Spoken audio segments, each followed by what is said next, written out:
Good morning, and welcome to the Cyber Smart Morning News Update. With the always evolving world of cyber threats and defense, you need a source you can trust.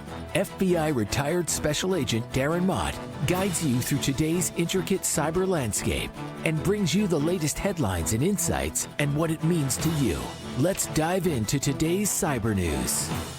Good morning, friends. It is Monday, April 15th, 2024. It's also tax day. So if you have not got your taxes in, you might want to do that today before the day ends out. That is your public service announcement for the day. This is the Cyber Smart Morning News Update. I'm your host, retired FBI Supervisory Special Agent Darren Mott. And as always, I thank you so much for taking the time to download, subscribe, listen, pass along information that you may hear from this that may be of value to others and all those kind of things, because that's why I do this. How do we keep people protected? Because there's a lot of cyber news that goes on all the time, and this is not all of it. This is just the ones that I think are interesting to me, largely, and that I hope are interesting to you, and that I can kind of comment on and make sense of so that you are better protected in this crazy cyber world that we live in. So with that PSA out of the way, let's get right into the articles for this Monday, because needless to say, over the weekend, the cybercrime issue did not resolve itself, so here we are.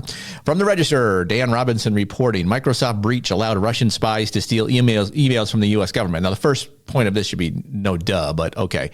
The U.S. government's Cybersecurity and Infrastructure Security Agency, CISA, warns that Russian spies who gained access to Microsoft's email system were able to steal sensitive data, including authentication details, and that immediate remedial action is required by affected agencies.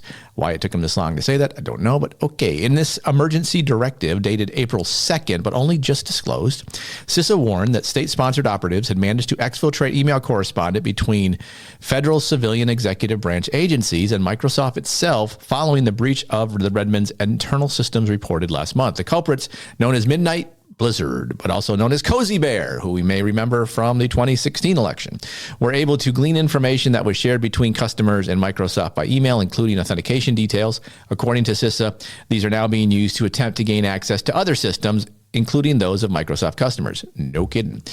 In response, Emergency Directive ED 2402, hey, only the second one of this year, issued by CISA, requires federal agencies to wade through and analyze the content of exfiltrated emails, reset any compromised credentials, and take additional steps to ensure authentication tools for privileged Microsoft Azure accounts are secure. Now, first point here I would make is everyone in the federal government at this point should reset their credentials. Change them, which means change your password. And perhaps, how about setting up some multi-factor authentication? That'd be a good plan. Assuming that may be already the case. I don't know. Again, it's been a while. So when I was with the Bureau, we had some kind of multi-factor authentication. Not sure how effective it was, but this is a story that is not going to go away anytime soon.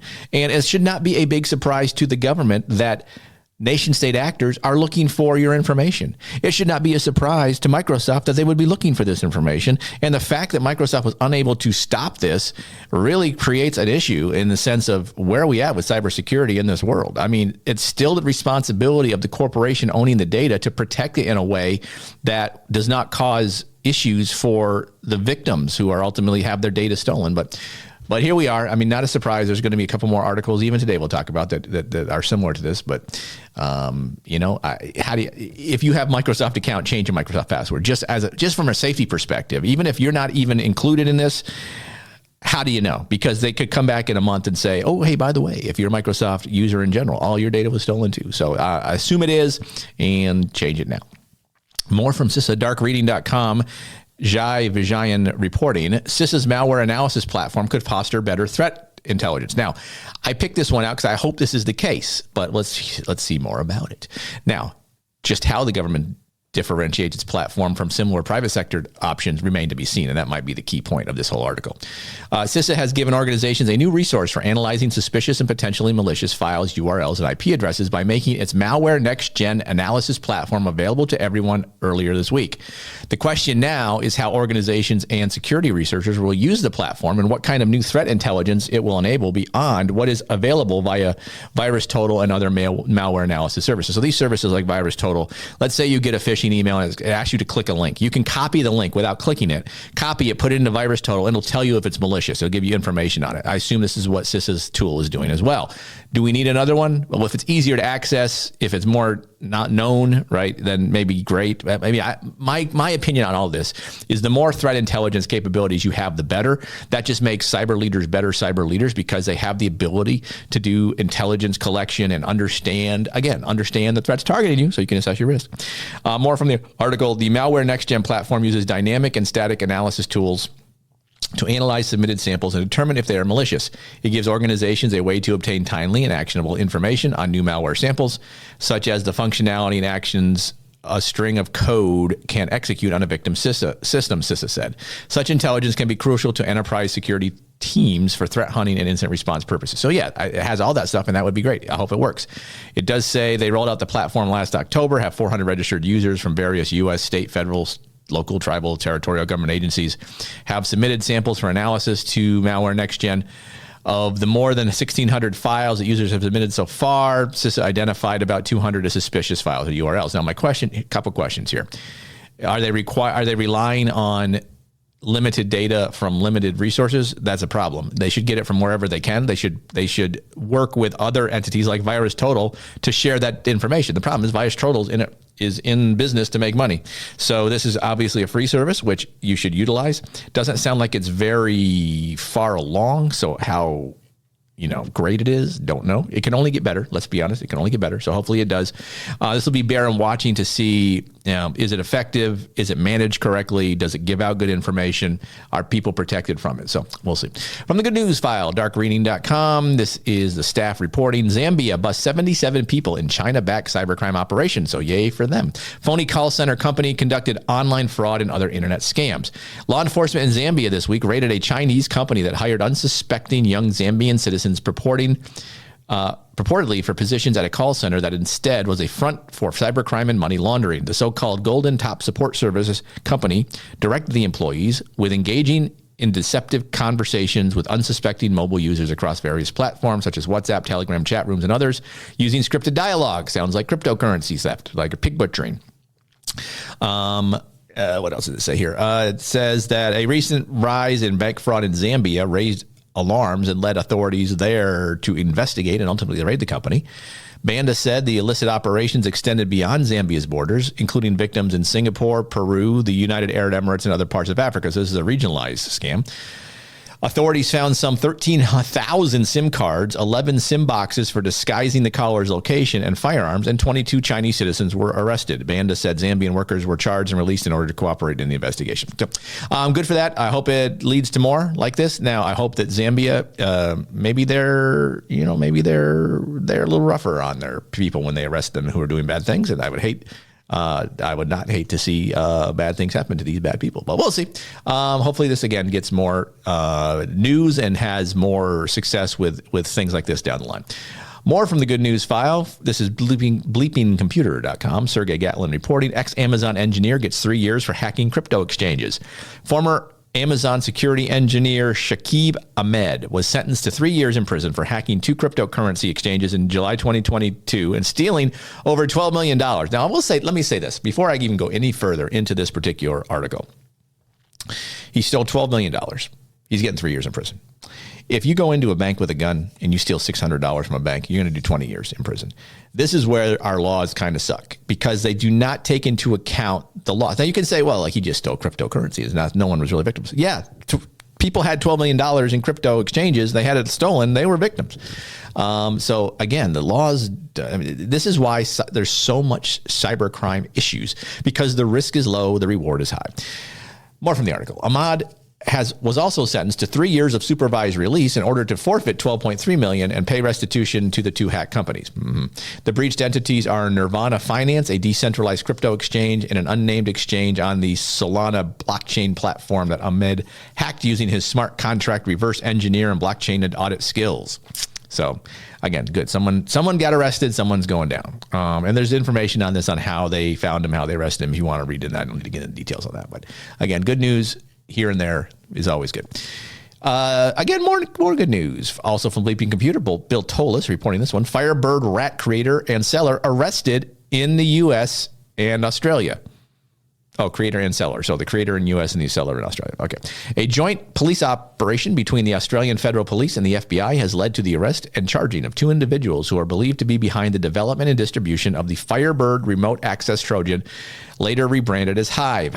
Hive aren't among the most widely recognized and deployed rats out there, but they could still have impact on users' security worldwide. CyBUr also used to have a dedicated site that promoted it as a remote administration tool. However, the homepage features such as stealthy access, password recovery from multiple browsers, and elevation of privilege through exploits, which communicated the intended message to prospective buyers. The law enforcement investigation, which began in 2020, led to the apprehension of an unnamed Australian man and Edmund Chakamayakachin. Boy, I'm sure I'm mispronouncing that name. A resident of Van Nuys, California, known online as corruption. Now, the first problem here is you shouldn't do cybercrime in the U.S., people. We're going to find you. FBI is going to find you if you're doing bad things. But here we go. So success. Good job, FBI. The Australian Federal Police alleges that the Australian developed and sold the rat on a dedicated hacking forum, enabling other users who paid for the tool to remotely access victims' computers and perform unauthorized activity. What did this guy? The indictment alleges that Shaka Makadachin, sorry, I can't pronounce his name. It's weird. Promoted Hive's stealthy access to target computers to an undercover FBI agent to whom he sold a license. Good job, buddy. It's good when they're stupid. In a separate case, a buyer clearly told the seller his goals were to steal $20,000 of Bitcoin and $5,000 worth of documents, leaving no doubts about the intention to use the tool for legal activities. Needless to say, he's pled not guilty to the charges, but he will ultimately, my guess is he will plead guilty. The maximum sentence is 10 years in prison, and it'll be decided by a judge assigned on June 4th. It hasn't got a trial yet, but at least he's been arrested. So again, thumbs up. It's good things when success happens. CSOonline.com, Lucian Constantine reporting, attackers exploited a critical zero-day flaw in Palo Alto network firewalls. That is not at all good. Network security vendor Palo Alto Networks released mitigation instructions for an actively exploited vulnerability in PAN-OS, the software that powers its next-generation firewall products. The company is still working on developing software patches. The vulnerability, tracked as CVE 2024-3400, is described as a command injection issue and is located in the Global Protect feature of PAN-OS.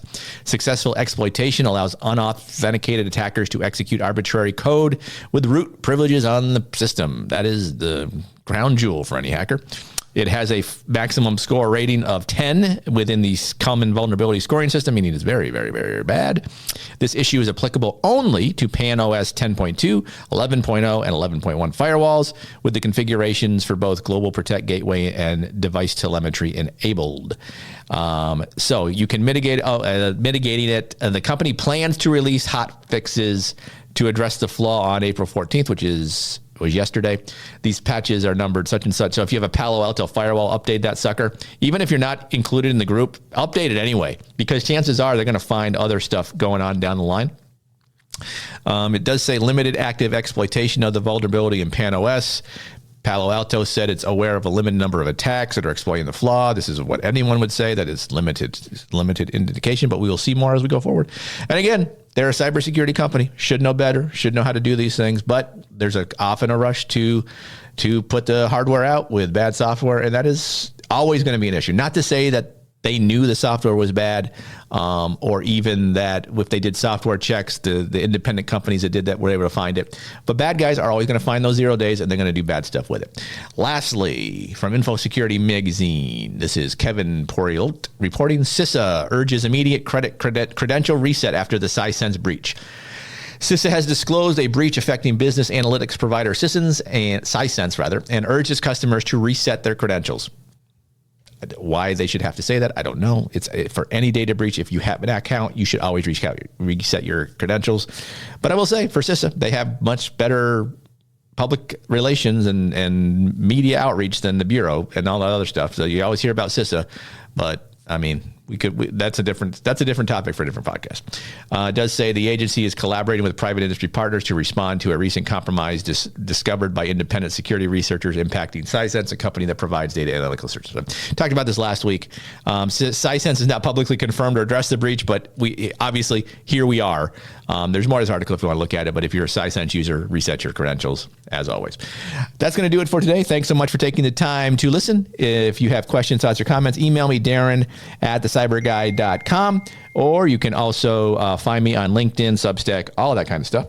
As you go through your day, know that knowledge is protection. If you understand the threats targeting you, you can assess your risk, proceed wisely. Thanks so much for listening. Have a great day. There's going to no outgoing bumper here because I'm running up on time. So have a good Monday. We'll talk again on Wednesday.